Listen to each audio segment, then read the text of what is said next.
So what's going on, guys? Cal from Nowhere Drive 229 here. And as I was riding home, I kind of realized that my car was approaching about 70,000 miles.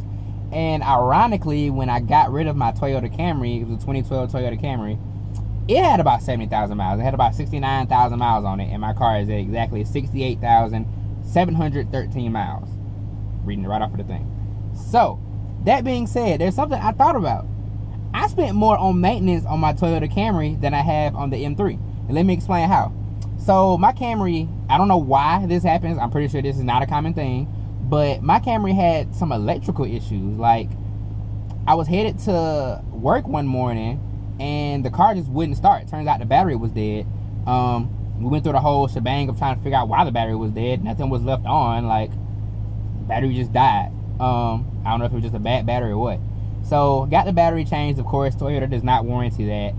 And they wanted like $400 for their battery at Toyota. So, I left that alone, and I went and got a Die-Hard Platinum, which was the one that was made by Odyssey. Really good battery. No complaints there. Got that battery. It cost me like $350-ish to get that battery put in. And I've been good on that end. I was good on that end for a little while. And then, probably, I don't know, a few months down the road, my alternator went out. Like, and the way I found out was ridiculous because I was actually driving the M3 that day, and I was headed to work, and I had let my dad borrow the Camry. So I'm looking, and I'm like, I see a Camry like holding up traffic. Like, is that my car? So come to find out, the alternator had went out. The car went into like this limp mode and wouldn't go past like 15 miles per hour. So my dad basically like limped the car into a friend's house, which kind of lived in between my house and the hospital I was working at the time. And you know, I pull over and I'm like, what's going on? Like, why is the car doing that? He's like, man, I don't know. I think the alternator went out on it. So finally, you know, we figure out it is the alternator. I go to Toyota, and you know what these cats tried to charge me for an alternator on a Toyota Camry?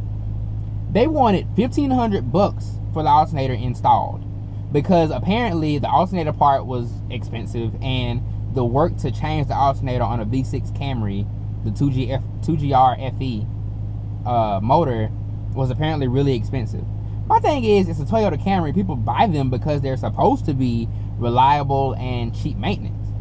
So just out of curiosity, I called around to see what alternator was for the M3. Alternator for the M3 was $1,300 after I called around a few different places.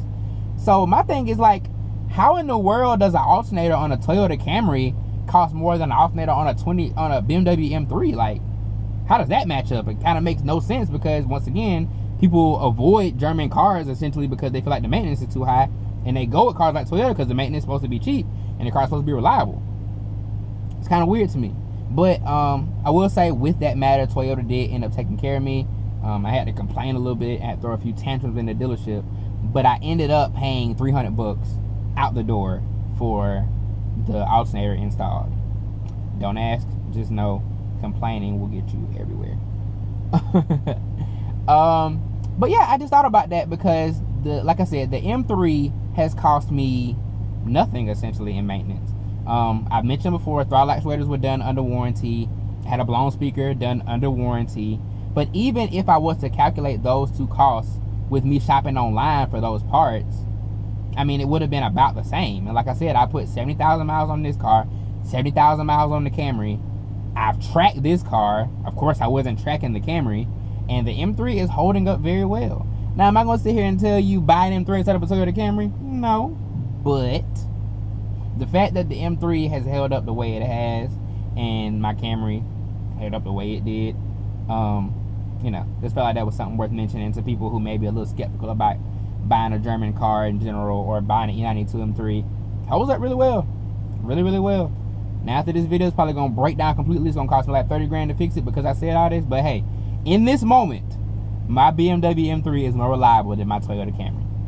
This has been Cal from Nowhere Drive 229. Don't forget to check out the rest of our channel, guys. I got a running cost video of the e92 M3 up on the channel. Go check that out. Kind of explain a little bit about the oil and brakes, tires, gas, insurance, all that stuff on the e92 M3, stuff that you probably want to know before you buy one. Y'all check it out. Check out the rest of the videos on the channel. Let us know if y'all want to see anything that we haven't mentioned, if y'all want us to change up the content a little bit, if y'all want us to be a little bit more fun, if y'all want us to like just do some daily vlogs, just kind of talking about our lives, talking about how we got where we are and been able to do the things we do, and you know, just kind of let us know what you guys want to see, because we're kind of doing this for y'all. This is just really something we enjoy doing. We enjoy talking about cars, so we do it for y'all. So let us know what y'all think. Let us know what y'all want to see. In the meantime, this has been Cal from Nowhere Drive 229. See ya.